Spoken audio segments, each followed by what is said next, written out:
मित्रांनो, लग्नानंतर होईलच प्रेम या मालिकेच्या आजच्या भागामध्ये आता भास्कर हा जीवाला म्हणतो सही कर आणि तुझ्या स्वप्नांना आता गो हेड दे।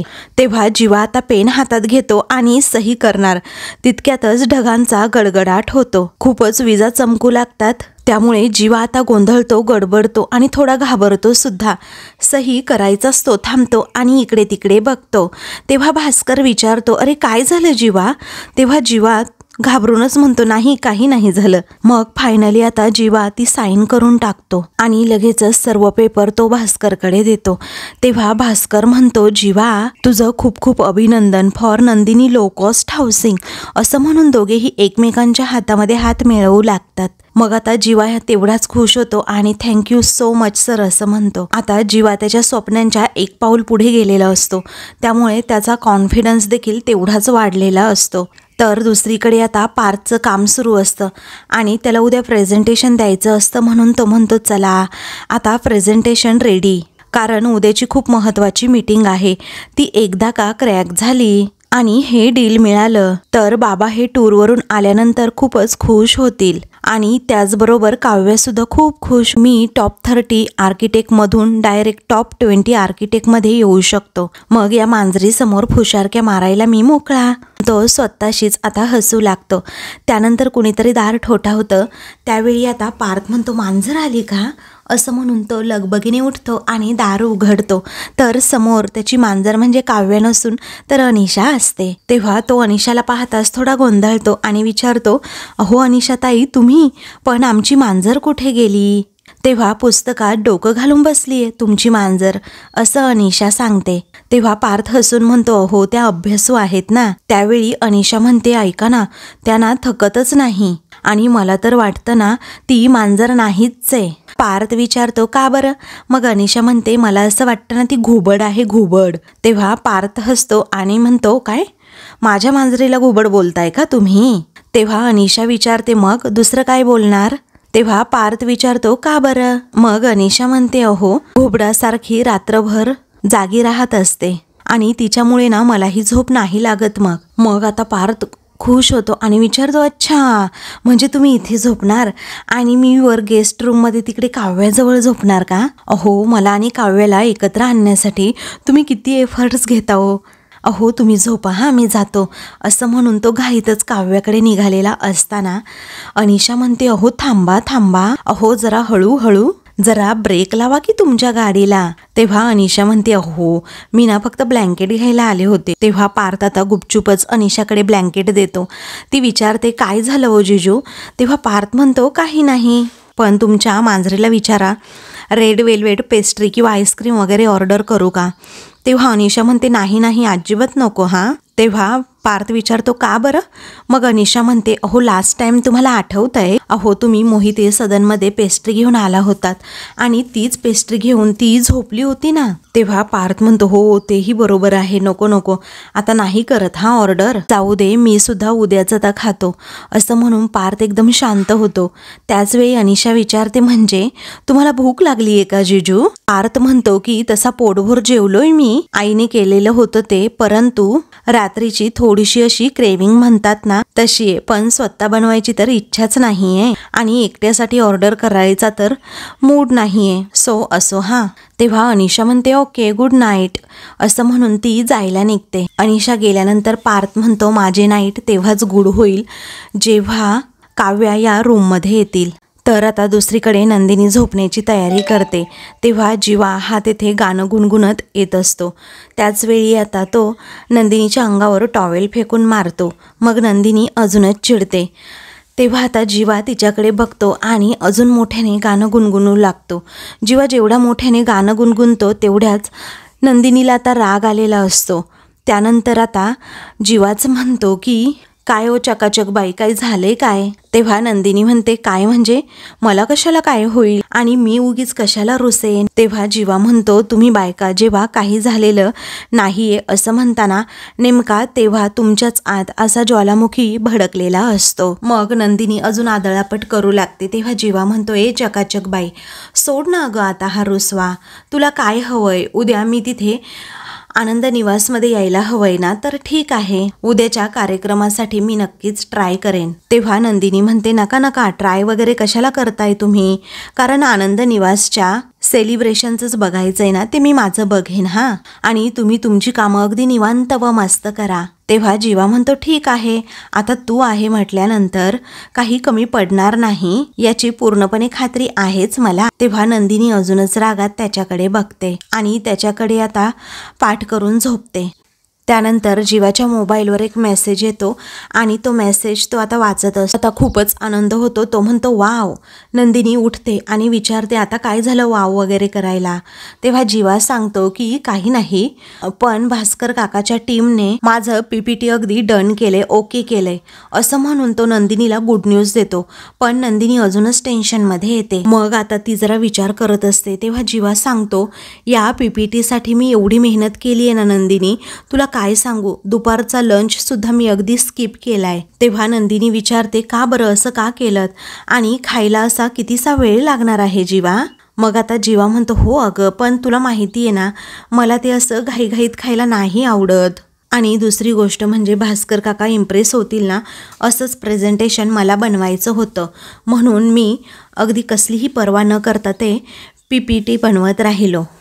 अरे इतका ब्लाइंडली ट्रस्ट केलाय त्यांनी माझ्यावर, सो मला असं वाटतं की माझ्याकडून काही चुकायला नको, राहायला नको, आणि मला ही प्रूव्ह करून दाखवायचं होतं की त्यांनी लंबी रेसच्या घोड्यावर पैसे लावलेत.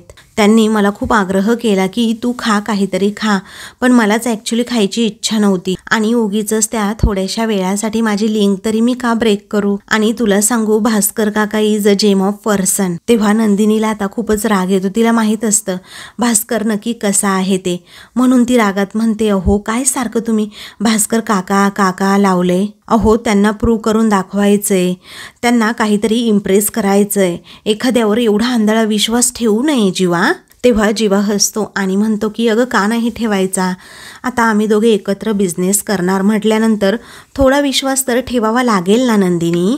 आणि कसं आहे ना, आता तू सुद्धा माझ्यावर विश्वास ठेव, आणि इनफॅक्ट आम्ही दोघांनी एक जागा पाहिली आणि ती फायनल सुद्धा केली आहे, आणि आता अप्रुव्हलवर मी सह्या सुद्धा केल्या आहेत, आणि तू ती जागा पाहिल्यानंतर तुलाही नक्कीच आवडेल ती जागा, तू अगदी खुश होशील अगं, असं तो आता म्हणतो आणि झोपतो. पण नंदिनीला आता बॅड फिलिंग येत असतं, सगळंच काहीतरी आता वाटत असतं. तर दुसरीकडे आता काव्या ही अनिशाला म्हणते अनिशा अगं बरं झालं तू मला हे सांगितलंस, अगं तुला माहीत नाही पण वटपौर्णिमेच्या दिवशी ना त्यांनी मला खायला केलं होतं, आणि कसं आहे ना आज त्यांना भूक लागली आहे तर मीच करते ना त्यांच्यासाठी काहीतरी खायला. तेव्हा तिच्या मनात येतं की यांच्यासाठी मला फ्रूट सलाड करायला हवं.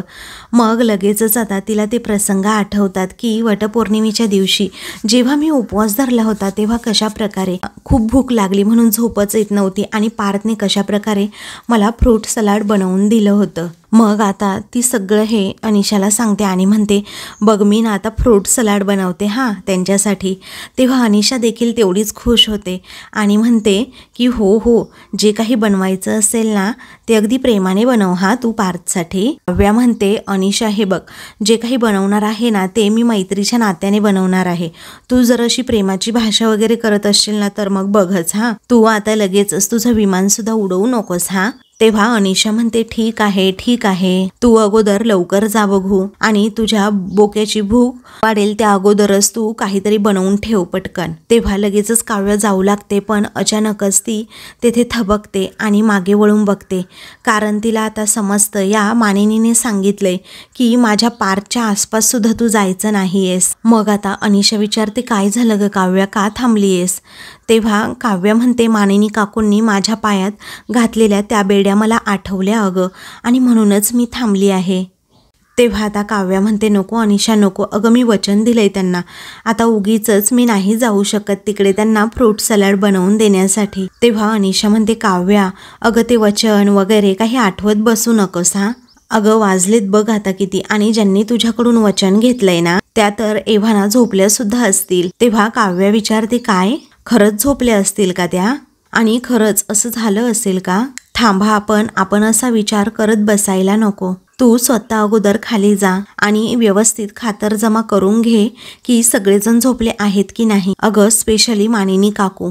मग आता अनिशा विचारते मी अगं पण तुझ्या घरी असं फ्रँकली वावरणं चांगलं दिसेल का सांग बरं. तेव्हा काव्य म्हणते असं काय करते सगळं अनिशा, आणि तू कुठे परकी आहे का या घरासाठी, आणि तू खाली गेल्यानंतर तुला जर कोणी बघितलं तर, किंवा तुला कोणी काही विचारलं, तू सांग ना त्यांना की मी ऑफ घेतेय म्हणून. अगं सोपं आहे, जा की आता. तेव्हा मला कॉल करून कळवशील असं काव्य विचारते. तेव्हा ओके डन असं म्हणून अनिशा तेथून जाते. तर इकडे अनिशा ही खाली येते तर मानिनी झोपलेली असते. ती डोकावून आता रूममध्ये बघते आणि तसाच दरवाजा थोडा उघडा ठेवते. त्यानंतर काव्याला लगेचच ती कॉल करते आणि म्हणते काकू झोपले आहेत, आवर प्लॅन इज डन, तू माझ्यावर ना अगदी डोळे झाकून विश्वास ठेव असं म्हणून ती काव्याला खाली बोलवते. तेव्हा आता त्या दोघीही खुश असतात. तर दुसरीकडे नंदिनी जीवाला अगदी जीव तोडून सांगत असते तुम्ही त्या माणसावर एवढा विश्वास ठेवायला नको म्हणून. तेव्हा जीवा म्हणतो असं का बोलतीयेस, तुम्हाला नाही कळत. त्यावेळी नंदिनी म्हणते अहो का बोलतीये म्हणजे मला नाही विश्वास बसत त्या माणसावर पटकन, आणि खरोखरच मला तुमची ना खूप काळजी वाटते जीवा. अहो तुम्ही त्याच्या बोलण्याने इतकं भारावून गेलात, तुम्ही असं स्वतःला हरवून बसू नका प्लीज. तेव्हा जीवा आता उठतो आणि म्हणतो शांत हो ग नंदिनी, शांत हो प्लीज. अगं असं काहीही होणार नाहीये, त्यामुळे प्लीज माझ्यावर तू ना आता विश्वास ठेव, आणि मी जे काही करतोय ना ते आंधळेपणाने नाही करत तर डोळसपणाने करतोय. तेव्हा नंदिनी विचारते काय तुम्ही डोळसपणाने करताय, ज्या माणसासाठी तुम्ही जेवण खाणं सोडून अगदी पीपीटी करत बसलात आणि अगदी जीवाचा आटापिटा करत सुटलाय, तो सगळे व्यवहार नीट करतोय की नाही हे तरी कन्फर्म केलंय का. अगं जागा फायनल केली म्हणताय, पेपर्स तरी वाचले का, निदान डोळ्याखालून तरी ते घातले का. तेव्हा जीवा आता खूप चिडतो आणि म्हणतो तुला एवढा मी केअरलेस वाटलो का ग. अगं पेपर वाचलेत मी नंदिनी, आणि पेपर्स वाचण्या अगोदर ना मी माणसंसुद्धा वाचली आहेत. आता त्या दोघांमध्येच खूप वाद होऊ लागतात. तेव्हा नंदिनी आता आपली झोपणार असते. जीवा म्हणतो की हे बघ नंदिनी, सॉरी, खरंच सॉरी. अगं तू नको ना इतका लोड घेऊ प्लीज, आता सगळं काही अगदी ठीक होईल. तेव्हा नंदिनी म्हणते हे बघा जीवा, तुम्हाला जर कोणी फसवलं तर ते मला अजिबात चालणार नाही, आणि माझी काळजी जरा अति वाटत असेल तुम्हाला, आणि तुमच्या आयुष्याची माती होऊ नये म्हणून मी अति प्रोटेक्टिव्ह आहे असं समजा हवं तर. तेव्हा जीवा म्हणतो ऐक ना अगं मला सगळं कळतंय आणि मी सगळं काही समजू शकतो नंदिनी, पण नको ना आता स्ट्रेस घेऊस. आता एक काम कर, उद्या आनंद निवासचा कार्यक्रम झाला की तू माझ्यासोबत ना ती जागा बघायला ये, मग तर झालं. अगं मला खात्री आहे, अगदी 100% खात्री आहे की ती जागा ना तुला नक्कीच आवडेल. तेव्हा नंदिनी म्हणते आणि नाही आवडली तर. तेव्हा तो म्हणतो आता तू आडेवेडे नको घेऊ. मग नंदिनीला समजता आपला वाट टोकाला जातोय, त्यामुळे ती म्हणते जाऊ द्यात जीवा जाऊ द्यात. अहो तुमचं अगोदरच सगळं काही ठरलं आहे म्हटल्यानंतर माझा असं बोलून तरी काय उपयोग आहे. आता ठीक आहे ना, मी अगोदरच म्हटलं होतं तुम्हाला तुम्ही काहीही करा, मी इंटरफेअर करणार नाही, पण मी सुद्धा ना एक्झॅक्टली तेच करतीये. सॉरी हा, माझं चुकलं. आता तुम्हाला काय करायचंय ना ते तुम्ही करा, त्या भास्कर काकांबरोबर व्यवहार करा, उद्या आनंद निवासला येऊ नका हवं तर, आणि तुमच्याच पद्धतीने करा सगळं असं म्हणून ती आता झोपते. तर तिला वाईट वाटलेलं असतं, हे जीवाला आता कळून चुकलेलं असतं. तर दुसरीकडे काव्या फ्रूट सलाड बनवत असते. तिला ते सर्व प्रसंग आठवतात की कशा प्रकारे पार्थने अगदी प्रेमाने माझ्यासाठी ते फ्रूट सलाड बनवलं होतं आणि अगदी प्रेमाने मला खायला सांगितलं होतं आणि खूप छान त्याची टेस्ट होती. हे सगळं आठवल्यानंतर काव्य अगदी पार्थच्या स्वप्नांमध्ये हरवून जाते. अनिशा आता काव्याच्या खांद्यावर हात ठेवते, अगदी भानावर आणते. तेव्हा आता काव्य लगेचच गोंधळते. मग आता अनिशा विचारते काय झालं का बनवून. खूप छान बनवलंय हा, खूप छान यम्मी टेस्ट असणार आहे, मला तर आत्ताच क्रेविंग झाले आहे, दे ना गं थोडं मला फ्रूट सलाड असं ती काव्याला हट्ट करू लागते. तेव्हा काव्य म्हणते नाही हा, अजिबात नाही, कारण ऑलरेडी तू खूप मंचिंग केलं आहे. त्यानंतर काव्या लगेचच आता पार्थकडे जाते आणि दरवाजा उघडणार तोच मानिनी आता तेथे येते आणि काव्याला अडवते. तेव्हा आता लगेचच काव्या म्हणते अहो काकू मी ते फ्रूट सलाड पार्थसाठी बनवले. मग रागातच काव्याचा हात पकडत काव्याला किचनकडे घेऊन जात रागातच आता मानिनी म्हणते हे बघ मी तुला सांगितलंय ना पार्थपासून अगदी 4 हात तू लांबच राहायचं म्हणून.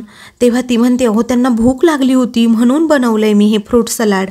त्यावेळी मानिनी म्हणते हे बघ त्याची आई काही मेलेली नाहीये, ती त्याच्यासाठी बनवेल काहीतरी समजलं. तेव्हा आता अनिशा सुद्धा तेथे असते, तिला खूप वाईट वाटतं.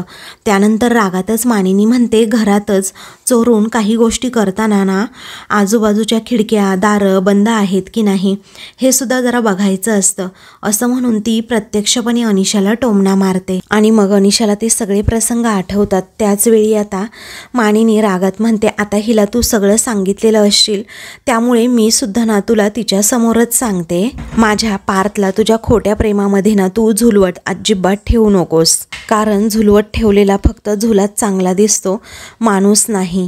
तेव्हा काकू प्लीज असं म्हणू नका ना, काव्या म्हणते. तेव्हा मानिनी म्हणते, मला वाटलं होतं तू अगदी जेन्युइनली बदलली आहेस, तुझ्या डोळ्यात मला खरेपणा आणि सच्चेपणा सुद्धा दिसायला लागला होता, पण तू सराईत गुन्हेगारासारखी आमच्याच डोळ्यामध्ये प्रेमाची आणि मायेची धूळ फेकतीयेस हे अगदी आत्ता लक्षात येतंय. मग आता काव्या ही विचारते, आई तुम्ही प्लीज असं का बोलताय? तर मानिनी विचारते, आई एक मिनिट हा, अगं आई म्हणू नको, हे मी तुला सांगितलं होतं ना, कारण तुझ्या तोंडून ना मला आई ऐकायचंच नाहीये. आता तुला अगदी शेवटचं सांगतीये हा काव्या, कृपा कर माझ्यावर आणि या घरातल्या कोणत्याही माणसाशी जवळीक साधण्याचा प्रयत्नही करू नकोस. आता लग्नात पार्थला दिलेलं वचन तू पाळू शकली नाहीस, किमान मला दिलेलं वचन तरी तू पाळ आता. तेव्हा अनिशाला आता काव्याचा असा अपमान होताना खूप वाईट वाटत असतं. त्याचवेळी काव्या अगदी म्हणते की अहो मी हा बाऊल देऊन जाणारच होते, मी थांबणार नव्हते इथे. तेव्हा रागातच मानिनी म्हणते, मग कायमची जा बरं. तेवढ्यातच पार्थ तेथे येतो आणि विचारतो, काय एवढ्या रात्री तुम्ही काय करता इथे? तेव्हा मानिनीला काही बोलताच येत नाही. मग पार्थ आता मानिनीच्या हातात फ्रूट सलाड पाहतो. मग आता तो म्हणतो, मला भूकच लागली होती आई, तू बनवलंस का ग? तेव्हा अनिशा लगेचच पुढे येते आणि म्हणते, जिजू अहो काकूंनी नाही, काव्याने बनवलंय. तेव्हा पार्थ म्हणतो, अरे बाप, मला तर हवंच आहे मग, असं म्हणून तो आता मानिनीला म्हणतो, दे ना आई माझ्याकडे. तेव्हा मानिनी आता लगेचच मनामध्ये राग ठेवून पार्थकडे ते बाऊल देऊ करते, परंतु आता देत असतानाच ती मुद्दाम आता ते खाली पाडते. सगळं फ्रूट सलाड सुद्धा खराब होतं, खाली जमिनीवर पडतं आणि तो बाऊल सुद्धा आता फुटतो. हे पाहून या तिघांनाही आश्चर्याचा जरा धक्का बसतो.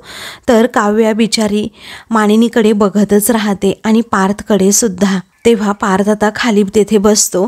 त्याचवेळी मानिनी म्हणते, सॉरी पार्थ, खरंच सॉरी. अरे हातातनं सटकलं माझ्या, खरंच सॉरी हा बाळा. तेव्हा लगेचच आता पार्थ म्हणतो, ठीक आहे ना आई, तू मागे सर बरं, नाही तर काच तुझ्या पायाला लागेन. तेव्हा मानिनी म्हणते, हे बघ मला नाही लागणार बाळा, तू मागे हो, मी आवरून घेते सगळं, तू जा बरं आतमध्ये, मी हे सगळं बघते, असं म्हणून ती पार्थला घालवून देण्याच्याच मार्गावर असते. तेव्हा आता पार्थ म्हणतो, मला भूक लागली आहे आई, अजून मिळेल का फ्रूट सलाड? तेव्हा काव्याला खूप म्हणजे खूप वाईट वाटतं आणि ती पार्थकडे बघतच राहते. तेव्हा काव्य शांतपणे म्हणते, आता संपलंय सगळं. पार्थला आता खूप वाईट वाटतं. तर मानिनी आपल्याच तोऱ्यात असते आणि रागात उगीच काव्याकडे बघते. तेव्हा मानिनी तिला टोमणा मारते की सगळं संपलं असं म्हणून चालत नाही, तर संपवावं लागतं. तेव्हा पार्थ विचारतो, आई काय चाललंय? मग आता मानिनी म्हणते, अरे स्वयंपाकघरात काही संपलेलं नाहीये ना, बरेच पदार्थ आहेत अजून, फक्त फ्रूट सलाड संपलंय. बरं ठीक आहे, तुला भूक लागली ना तर मी तुझ्यासाठी ना दूध भात आणून देते हा, मस्त लिंबाचं लोणचं घालून कालवूनच आणते ना. असा फोर्स करून ती आता त्याला रूम मध्ये जायला सांगते. तेव्हा काव्या आणि अनिशा या दोघीही आपापल्या रूम मध्ये जातात. मग आता मानिनी तिथे खाली बसते आणि लगेचच ती काच हातात घेत म्हणते, माझी पद्धत जरी चुकली असेल तरीही माझ्या मुलावरचं प्रेम हे अगदी खरं आहे आणि प्युअर आहे, आणि त्या प्रेमापोटीच मी काव्याला पार्थच्या अजिबात जवळ जाऊ देणार नाही, कारण माझ्या पार्थच्या मनाचे ना मला तुकडे व्हायला नको आहेत. इकडे काव्य आता लगेच लगबगीने रूम मध्ये येते, तिला खूप वाईट वाटलेलं असतं. अनिशा आता रागात म्हणते, काय बाई आहे ग तुझी ती सासू? अगं तू ते बनवलं होतं ना म्हणून मुद्दाम पाडलं त्यांनी ते. मग काव्य म्हणते, त्यांना काही बोलू नको सगळं अनिशा, कारण त्यांनी मला आधीच क्लिअरली सांगितलं होतं की पार्थच्या जवळ जायचं नाही, पण मी चुकीच पुढं करत गेले ग, माझंच चुकलं ग अनिशा, असं रडतच काव्या म्हणत असते. तेव्हा अनिशा म्हणते, अगं पण काळजीपोटी गेलीस ना ग तू काव्या, आणि आता उगीच तुझ्या सासूची बाजू घ्यायला तू जाऊ नकोस हा. खरंच तुला सांगू, जीवाची आई सुद्धा ना अगदी त्याच्यासारखीच आहे. अगोदर त्या जीवाने तुला त्रास दिला आणि आता या सुद्धा तेच करतायत. एकदम टिपिकल सासू सारख्या वागल्यात हा त्या, मला जराही नाही आवडले, असं म्हणून अनिशा ही खूप म्हणजे खूपच चिडते. तेव्हा आता अनिशा म्हणते की हे बघ, असंही तुला 4 महिन्यांनी हे घर सोडावं लागणार आहे, ही माणसंसुद्धा तुझ्यापासून सुटतील आणि पार्थसुद्धा सुटेल. तेव्हा काव्या म्हणते पार्थ नाही सुटणार. तू आत्ता बघितलंस ना, मी केलेलं फ्रूट सलाड त्यांना खायला मिळालं नाही आणि बाऊल खाली पडून फुटलं तर त्यांना किती वाईट वाटलं. मला माहिती आहे मी त्या खोलीत नाही म्हणून ते खूप मिस करतायत मला, पण याचा त्रास तुला का होतोय असं अनिशा विचारते. तेव्हा काव्य म्हणते असं कसं, अगं त्यांना वाईट वाटतंय हे बघून मला काहीच नाही वाटणार का. तेव्हा अनिशा विचारते कुठल्या हक्काने वाटतंय. मग काव्या म्हणते कुठल्या हक्काने म्हणजे मी बायको आहे त्यांची. अशा अगदी धक्क्यानेच मग काव्याकडे बघते तर काव्य सुद्धा अगदी शांत होते. तर आता मित्रांनो, पुढील भागामध्ये अनिशा जाणीव करून देते काव्या, त्यांना भूक लागली की तू तडफडतेस, त्यांना थोडं काही झालं की तुला वाईट वाटतं आणि हे प्रेम नाही तर काय आहे ग काव्या. तर दुसरीकडे आता पार्थ म्हणतो आई तुझ्या हातनं कधीही काचेचं काहीही फुटलेलं नाही. मग मानिनी टाळाटाळ करत उत्तर देते अरे निसटलं असेल माझ्या हातातनं. मग पार्थ म्हणतो मी कुठं म्हटले तू मुद्दाम फोडलंय म्हणून, अगं काय चाललंय काय आई तुझ्या मनात. तेव्हा मानिनी विचारते काय रे खरंच सांगू. तर दुसरीकडे आता वसू ही रम्याला म्हणते की आता आज महासंगम होणार असं म्हणून त्या आता बुद्धिबळ खेळत असतात, कारण राजाच आपल्या वजिराला आज मारणार आहे. दुसरीकडे भास्कर हा जीवाकडे आता लो कॉस्ट हाऊसिंग जे बनवायचं असतं त्याचं एक डिझाईन जीवाकडे देतो. इकडे वसू ही रम्याला म्हणते गेम ओव्हर असं म्हणून ती आता खूपच खुश होते, कारण तिचा आणि भास्करचा हाच प्लॅन असतो की आता नंदिनी आणि जीवाला एकमेकांपासून दूर करायचं आणि जे डिझाईन आता भास्करने जीवाकडे दिलेलं असतं ना ते आनंद निवासचं असतं आणि ते आनंद निवास आता पाडायचं असतं. अशाच मालिकेंचे पुढील भाग पाहण्यासाठी चॅनलला सबस्क्राईब करा.